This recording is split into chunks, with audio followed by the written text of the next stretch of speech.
So I'm down in the basement of Victor Reef's home, looking at replacing a hot water boiler. So this will be the largest residential boiler. I've got the square footage measurements of the house from St. Louis County, measured all the radiators in the home last time I was out here. So first thing, we have a 1.6 horsepower system pump here that will need to be replaced. As you can see, we've got the conduit coming down from this junction box here. We're gonna have to make a few modifications to that. The inspector won't like that connection into the hard pipe to the flexible conduit there. We're gonna have to modify that. But we're going to need a autofill valve right now. This is where we come in.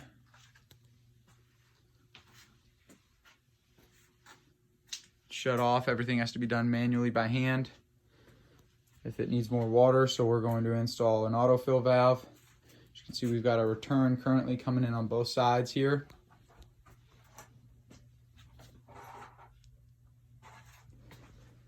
Natural draft.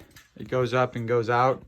So we'll give an option for a high efficiency as well as a standard efficiency. The flue liner, there are still some questions around the flue liner and whether we're going to be able to get a flue liner. It would require a lift regardless, a man lift to get up there and drop down the flue liner. So if we did the high efficiency furnace, we would have to go out one on each side here. So we'd have to take one out right there, one of the PVC vents out over there, and the other one, the intake, we could we might have to take them both out over, probably have to take them both out over here and snorkel one, and just to make sure that we've got enough separation between the intake and the exhaust, and that's only if we do the PVC venting going out. So our natural gas comes in here on the left side. So we're going to leave all of this in place, and then we're going to connect and redo the gas line starting right here. You can see they've got a regulator going in. So we're going to redo this whole section of gas line into the new boiler.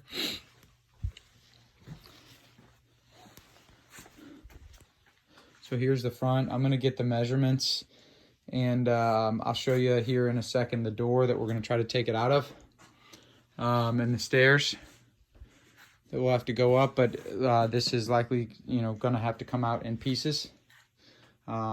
We'll use the Mega Press. There's no insulator. There's a minimal insulation on the pipes down here, but none of it is asbestos, so that's nothing we need to worry about. This is our supply coming out.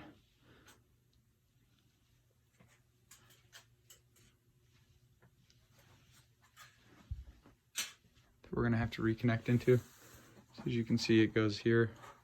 Supply goes up this way. Supply also goes over here, feeds the radiator, and then supply also goes out here. So we're gonna have to reconnect to this piece. So essentially, this whole contraption is gonna have to get redone on the supply side. But we'll reconnect here, here, and here.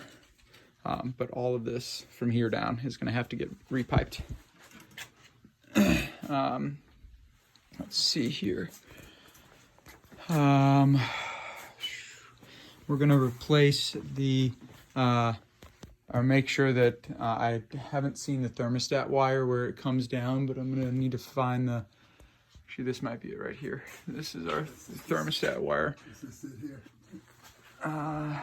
They cut it off. I don't, so there should be another one too.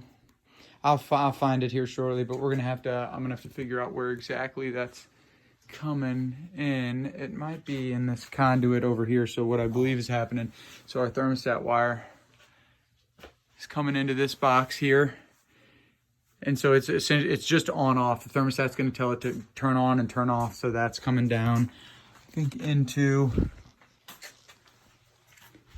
our control panel here.